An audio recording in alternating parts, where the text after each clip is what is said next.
Hi സുഹൃത്തുക്കളെ, കൃഷ്ണാസാണ്. അപ്പോൾ നമ്മളിന്നേ കേബേജും കോളിഫ്ലവറും വിത്ത് മുളപ്പിക്കുകയാണ്. അപ്പോൾ ഇതാണ് നമ്മുടെ വിത്ത് പാക്കറ്റ്. ഒരു പാക്കറ്റിൽ നമുക്ക് ഏകദേശം 250-300 വിത്തുകളുണ്ടാവും.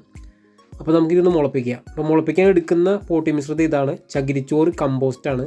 അതായത് നമ്മുടെ നഴ്സറിക്കാരൊക്കെ തൈകൾ മുളപ്പിക്കുന്ന ചകിരിച്ചോറ് കമ്പോസ്റ്റ്.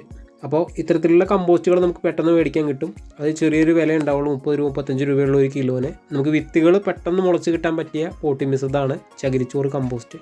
അപ്പോൾ നമ്മൾ ആദ്യം കേബേജിൻ്റെ വിത്തുകൾ പൊട്ടിച്ചിട്ട് ഇതേപോലെ എടുക്കുക. ഇത് ഞാൻ മുളപ്പിച്ച് കാണിക്കാൻ വേണ്ടിയിട്ടാണ് ഇത്രയും വിത്ത് ഇടുന്നത്. ശരിക്കും ഇത്ര വിത്ത് ഇടേണ്ട ആവശ്യമില്ല. നമുക്ക് ഇതിൻ്റെ ഒന്നില്ലെങ്കിൽ ഒരു 20-30 വിത്ത് ചെറിയ ചട്ടിയിൽ ഇട്ടാൽ മതി. ഞാൻ വലിയ ചട്ടി ഗ്രോ ബാഗ് ആണെന്നുണ്ടെങ്കിൽ നമുക്ക് ഇതിൻ്റെ പകുതി വിത്ത് മതിയാവും. അപ്പോൾ ഇത് കോളിഫ്ലവറിൻ്റെ വിത്താണ്. ഈ രണ്ട് വിത്തും ഏകദേശം ഒരേപോലെ തന്നെയാണ്. നമ്മുടെ കടുകിൻ്റെയൊക്കെ പോലത്തുള്ള ആ ഷേപ്പിലാണ് ഇതിൻ്റെ വിത്ത് വരുന്നത്. അപ്പോൾ വിത്തിട്ടു. ഇനി നമ്മൾ ചെറിയ രീതിയിൽ പോട്ടി മിശ്രിതം ഒന്ന് ചെറുതായിട്ട് മുകളിൽ വെതറി കൊടുക്കുക. അത് വളരെ ചെറിയ രീതിയിൽ കൊടുത്താൽ മതി, കാരണം ചെറിയ വിത്തുകളാണ്.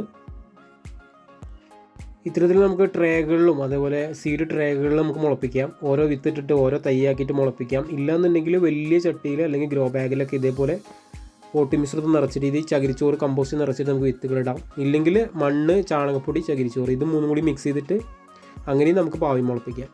അപ്പോൾ അതിന് ശേഷം വിത്തിട്ട ശേഷം ചെറുതായിട്ടൊന്ന് വെള്ളം തളിച്ചു കൊടുക്കുക. ഓവറായിട്ടുള്ള ഈർപ്പം നിൽക്കരുത്, ഓവറായിട്ട് വെള്ളം കൊടുക്കും ചെയ്യരുത്. കാരണം ഒരുപാട് വെള്ളം ഓവറായി കഴിഞ്ഞാൽ വിത്തുകൾ ചീഞ്ഞു പോകും. അതുപോലെ തന്നെ മഴ കൊള്ളാത്ത രീതിയിൽ നമ്മൾ സൺഷെയ്ഡിൻ്റെ താഴെയോ അല്ലെങ്കിൽ എവിടെയെങ്കിലും താഴെ ഷെഡിൽ എവിടെയെങ്കിലും വെച്ചാൽ മതി.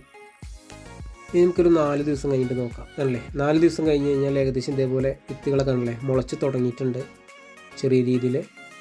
അത് കഴിഞ്ഞ് നമുക്കൊരു 10 ദിവസം കഴിഞ്ഞിട്ട് എന്താ അവസ്ഥ നോക്കാം. ഇതിപ്പോൾ 10 ദിവസം കഴിഞ്ഞു.